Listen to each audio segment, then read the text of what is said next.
Alright, so here's a fact that might upset you a bit. Microsoft have been in the console game for longer than Sega ever were. And now here's something that might cheer you up. Plenty of modern devs have been making games that feel like they came from the Japanese giant's glory days. I'm Jimmy for Cultured Vultures, and these modern games do what Sega don't. Yeah, my creativity wasn't exactly sparked there.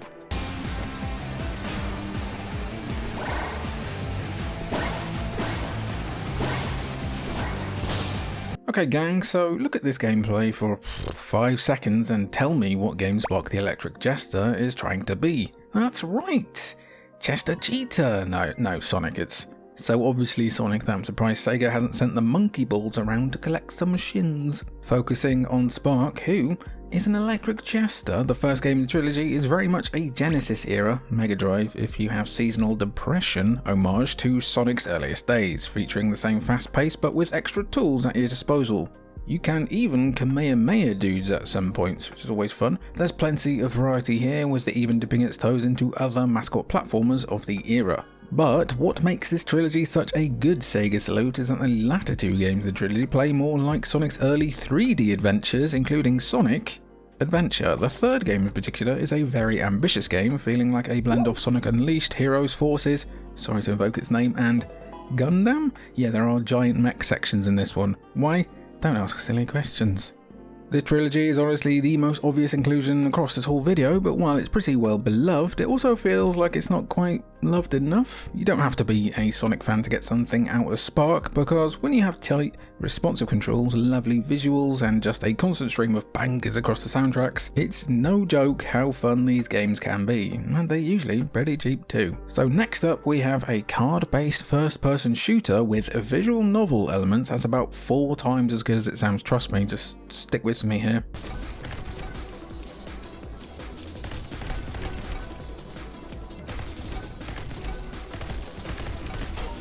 Now, okay, here's maybe a slightly controversial inclusion in here, because I'm not sure there's a Dreamcast game specifically like Neon White, but I've always felt it captures the spirit of the console pretty dang well in terms of vibe, looks, and general play, and it's just really good too. Angel Matrix's speedrunning FPS pits you as White as he competes for a chance to live in heaven by eliminating demons, but his competition seems to be people he knew in his past life. That's where the visual novel part comes in, and while there is a lot of yapping here, some of it may be a bit too cringe for some, the gameplay itself is absolutely king stuff. Basically, White can use cards as weapons to defeat enemies, but then also discard them for second abilities to help him quickly traverse levels. The gunplay is fine, but where things get nuts is in timing those second abilities, knowing when to trigger them to maximize your speed. Each level here is like a minute long, but a minute can turn into an hour when you're trying to shave time off your speed. It's incredibly addictive and a pure fat-free gaming experience that you'd see all over the Dreamcast. And yeah, again, it doesn't necessarily play like a Dreamcast game in particular, but Neon White had me checking for my VMU at multiple points just because of how it looks. Everything is so clean and bold, with bright colours and stark contrasts, and the brash splashes of text simply scream waking up at 3 AM at your friend's house and something weird is on TV. It also helps that Machine Girl's awesome breakcore soundtrack feels ripped right from the Y2K era. Neon White is just simply a whipper of a video game, and I implore you to check it out on PC, PS5, PS4, Xbox Series, Xbox One, all Switch. Okay, you want a new jet set, but I'm kinda worried after seeing this rumour. I got you covered.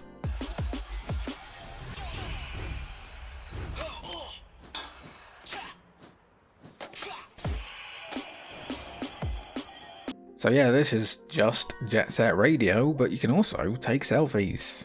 Oh, and you're playing as an android head grafted onto the body of a murdered graffiti artist? An important distinction to make there, I think, but the main thrust in Bomb Rush Cyberpunk is the same. Do cool stuff and look cool while having a pretty nice time across the visual feast that is New Amsterdam. Team Reptile's love for Jet Set is about as subtle as me next to the custard creams in the biscuit aisle of Asda. I must have them all, but that's what makes Bomb Rush so good. It's the Jet Set sequel we never really got. From the cel-shaded animations to the very deliberate, weighty animations to the bopper music to the general oddball vibes of meeting a guy chilling in a bin, Bomb Rush Cyberpunk absolutely nails the Y2K vibes here, but it also just nails the general gameplay too. Cruising around feels snappy and responsive, while stitching your lines together as you rack up combos is always fun, especially as you don't need to learn complex moves to make the numbers go up. Then there's the graffiti, with plenty of awesome designs to unlock and sneaky spots dotted around the open levels to spray them on for 100% completion. Bomb Rush Cyberpunk lets you skate and also BMX around a vibrant world that will take you back to simpler times about 30 seconds in. It's a transportative game with more style points than Chester Cheetah at a Puddle of Mud concert, with lots to see and do across PC, PS5, PS4, Xbox Series, Xbox One, and Switch. And hey, if you don't like anything that I just said, don't shoot the messenger, play it instead.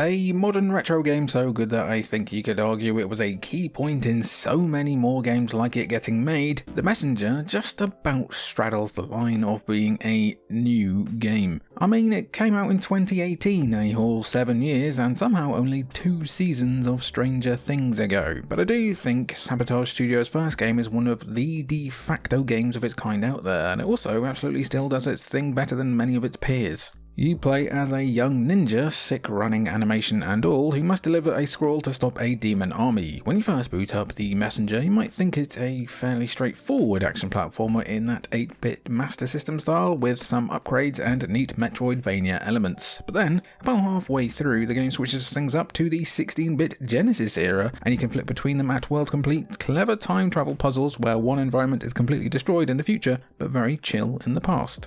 As a game heavily inspired by Sega's most glorious of days, you should also expect the brutal difficulty of that era too. But here's the thing, even though the little hooded guy constantly negs you for your failure, I never lost my head with The Messenger just because the core gameplay is so tight and precise that all errors were because of my own idiocy. Now, did I have a little bathtub scream at a couple of points? Yes, but that's a me problem. It's not a problem for me though to recommend The Messenger at all on PC, PS4, Xbox One and Switch. Right, time to get rolling on to the next one.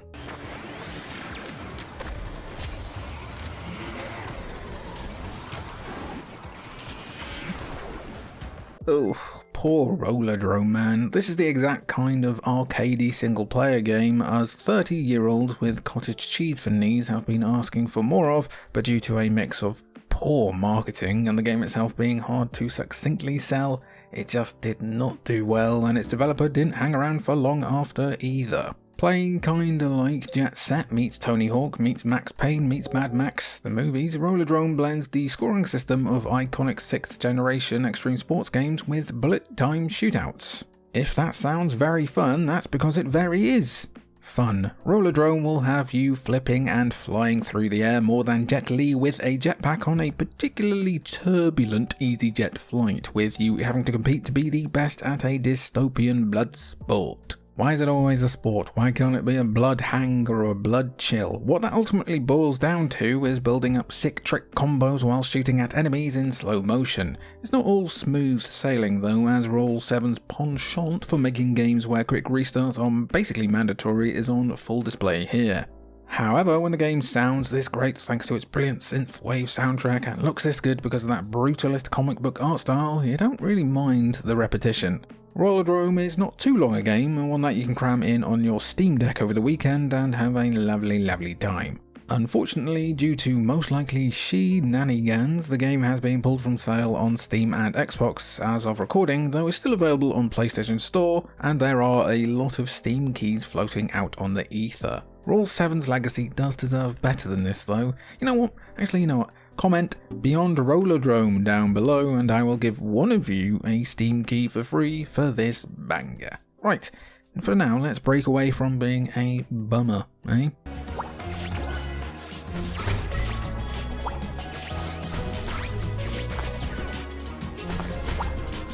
You know what, I don't know if there are many games that give off absolutely gigantic Sega Saturn energy, but Penny's Big Breakaway is certainly one of them, even if you didn't get many 3D platformers on the console. The wild range of colours, the glossy finish on everything, the yo-yos, this game would have absolutely killed it during Christmas 1994. But fortunately, Penny's Big Breakaway is a big hit these days too, though it does seem to have a few problems. The game's overt Sega-ness can be explained by the fact that the game is developed by Evening Star, which consists of some of the guys who made Sonic Mania, including Christian Whitehead. That's a team that knows their way around a retro platformer, and they upgraded their 2D engine to work in 3D here. In Penny's Big Breakaway, that Penny comes across a very hungry and alive yo-yo before auditioning for her breakout role for the Emperor of Macaroon. Hijinks ensue, and so she has to skedaddle to clear her name, one defeated penguin at a time. Featuring fast-paced levels where you have to use momentum to zip-dash around and root knowledge to rack up as high a score as possible, Penny's Big Breakaway is a very compelling game once everything finally gels, but it's a little difficult to get past some early controlled bugbears and quite a few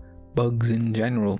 If you can match its tempo and get past some frustrations, Penny's Big Breakaway is a bright, bouncy platformer that you can check out on PC, PS5, Xbox Series and Switch, but maybe hunt down it on sale. Fire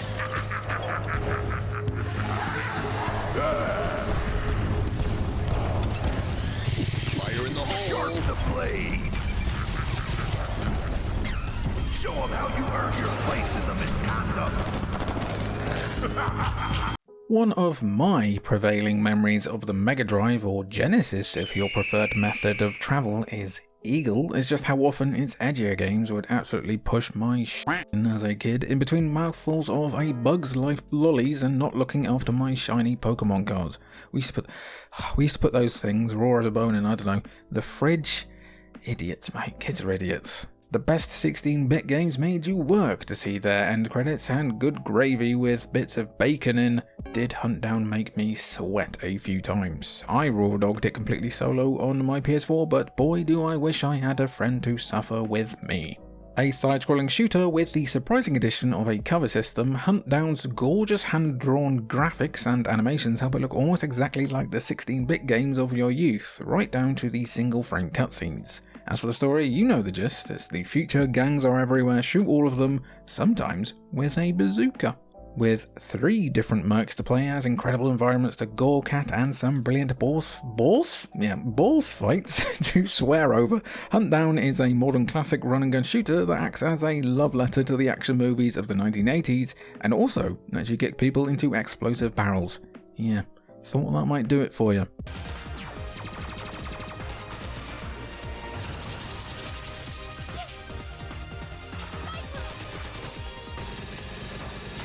Not the name of the delivery service in Futurama, the place where you can buy all the Funko Pops nobody wants, or that forgotten Xbox 360 sci-fi series, Freedom Planet is instead a duology that feels right out of 2 different Sega eras. Yeah, so the first game is absolutely pushing the new moniker a bit, having come out in 2014. I still had a hairline back then, but the second Freedom Planet is much more recent, having been released in 2022 to very positive reviews while also feeling a tad overlooked. What both games share is a clear love for the hog that built the house, as well as a host of other fast-paced mascot platformers of the 90s. Freedom Planet is Mega Drive down to a T, or M, then E, then G, then you get the idea. Those backgrounds are absolutely gorgeous and pop a lot even over a decade on, and the game still feels super smooth. Freedom Planet 2 though feels more like a 32-bit Saturn successor to 90s Sega icons that we never got. It's altogether better game too, with 4 playable characters, tighter controls including an always sick parrying mechanic, more to explore, and a host of challenges and other modes for when you complete the main adventure after putting a water dragon in its place, and also terrorists. It also goes without saying pretty much that both soundtracks are absolute slappers. Freedom Planet 1 is available on PC, PS4, Switch and Wii U, as long as you know where to look, matey, while Freedom Planet 2 is available on PC, PS5, PS4, Xbox Series, Xbox One and Switch. Okay, so the next one's a bit different. You can actually play it on a Dreamcast.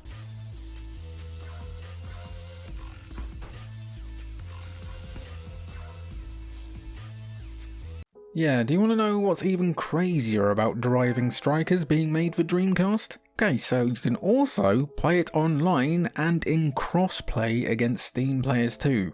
What? Very heavily stylized to call to mind Sega Rally Driving Strikers is not actually a rally game, as it's more like Rocket League meets something like Mario Strikers. You're a car, you've got to put the ball in the goal hole, most goal wins.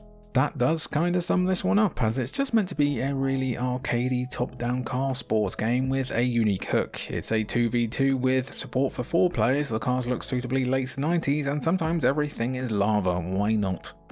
But that crossplay is the real selling point here, if only as a total curio. The fact that a homebrewed Dreamcast game can be played against a Steam user who could potentially be using a PC that is 100 times more powerful is nuts, and a testament to just how creative the Dreamcast homebrewing scene is, even a quarter of a century on. I also just want to quickly shout out Parking Garage Rally Circuit as well, which is like Sega Rally meets Mario Kart. It looks really neat.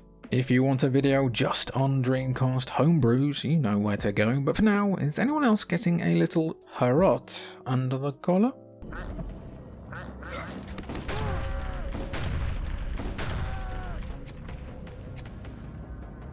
Yeah, there was a temptation to put in another modern retro platformer as the final game today, but for sheer variety's sake, because you could do an hour-long video on just those, do you want that? Let's instead focus on a modern boomer shooter that those who remember Quake on Saturn and Quake 3 Arena on Dreamcast will definitely get a kick out of. HROT is affectionately dubbed as Check Quake and proves that once again, if you're a major publisher and neglect your IP, some madheads in an Eastern European country will take over from you instead. So how is it like Quake? Well, just check out that typeset. You know, the fonts are very Quakey and also it's brown. Very brown. More brown than Wormtongue's nose after some alone time with Saruman. But HROT also has the genius level design you'd expect from a 90s shooter, with each of the 24 levels being fun to explore and easy to navigate as you hunt for those elusive keys. It's also an extremely off-kilter game, with meal recipes chucked in among the random dog encounters, bears that are on fire, and a gorilla with a rocket launcher, all happening so fast and so furiously that you can barely register one insane thing before the next one comes along. Oh, you know, shooting people is always good fun too, and it's a lot like Quake in that you gotta blow everything up into big old chunks of flesh to have the best possible time. You can even kick grenades back at enemies, which is always a fun touch. If you want to have a very irreverent, very brown trip back in time to Czechia, HROT is hot to trot. Dusk is also really bloody good too. Play that, that's wicked, that one. Gentlemen, this is democracy manifest. You wanted more Sega content, and so, like a baby bird, I have fed you more Sega goodness. You know, have little pecks, little Sega pecks. Lovely. What more Sega content do you want to see? Do you want more games that are like old Sega games? Do you want more of a documentaries? I quite enjoy that. If you want documentaries on Sega or anything to do with Sega in particular, I want to hear them. Drop them down below. That sounded really like forceful then, like drop your comments, drop them down in the comments down below, and I'll read them. Am I going in circles here? I've been Jimmy for Cultured Vultures. It's been good to have you, and thanks for watching.